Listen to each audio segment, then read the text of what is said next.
On August 9th, I had the pleasure of watching Wolf Moon Rising, directed by Todd Sheets, at the Hollywood Theater in Portland, Oregon.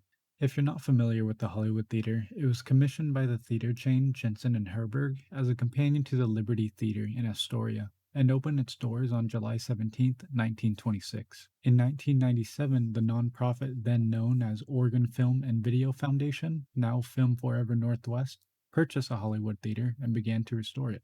Today, the Hollywood Theater is home to over 450 unique events every year.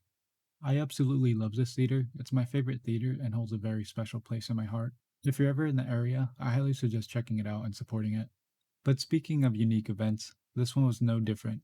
Hosted by Rotten Revival, this was an awesome double feature of Todd Sheets' latest movie, Wolf Moon Rising, and his 1993 release, Zombie Bloodbath, with Todd Sheets in attendance. Along with Todd were two recurring actors from his movies who are also part of the main cast in Wolf Moon Rising, Dylan Fawn Harvey and Antoine Steele. Now, if you were like me before this event, you probably have no idea who Todd Sheets is. Todd Sheets is an underground independent filmmaker who started making horror movies in the 1980s in Kansas City. Funny enough, though, Todd is found quoted in an interview with KCUR about his earlier works, stating, "Anything I made before 93, I kind of disowned." I know I said this was a double feature, but today I'm just going to talk about Wolf Moon Rising. Wolf Moon Rising is set in deep space and follows the crew of the Starship Ambassador as they investigate a mysterious and cryptic distress signal from the lost vessel Charon 13, only to face a savage and bloodthirsty threat, spacefaring werewolves. It's a high stakes, adrenaline fueled battle for survival that fuses suspense, action, relentless pacing, and visceral terror with evocative, jaw dropping visual style. This is a love letter to the golden era of genre cinema, says Sheets, and man, it shows. With its 90% practical effects, its badass creature suits, makeup effects, miniatures, and an impressive hand built set inspired by vintage sci fi films.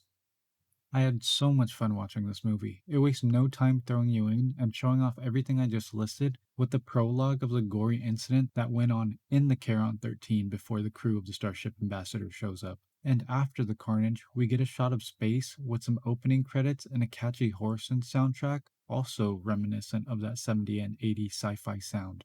My girlfriend and I were even doing a little dance in our seats while it was playing. It seriously sounded awesome. When the credits are done, we see the arrival of the Starship Ambassador with a shot of miniature spaceships that Todd said during a Q&A that they kind of kit bashed together, which was awesome to hear.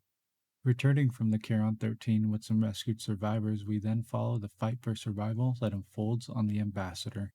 The cast was seriously awesome to watch. Bobby Westwick's delivery of the classic cocky space captain as Captain Apollo was spot on, and the comedic one-liners of Jack McCord as Dr. Frank Savage always hit and got a good chuckle out of me. I feel the whole cast brought something to the table and mixed well. There were also some scenes that felt like really cool callbacks to past werewolf films. Like one of the crew members is getting checked out in the med bay and they have a scar in the shape of a pentagram on their arm, which I think was inspired by 1941's The Wolfman. And later on in the film, someone who was killed by a werewolf comes back as a ghost stuck in purgatory, much like those killed by a werewolf in An American Werewolf in London, which is a concept I've always wanted to see explored more, so I was really happy to see it here. There was also a shot in the movie that is just seared into my brain of a werewolf walking through the tight halls of what looked like an industrial storage space with some grated flooring and lights illuminating the werewolf from underneath it. It looked so good. It felt like a shot I would see from the classic Alien movies and has to be honestly one of my favorite werewolf shots.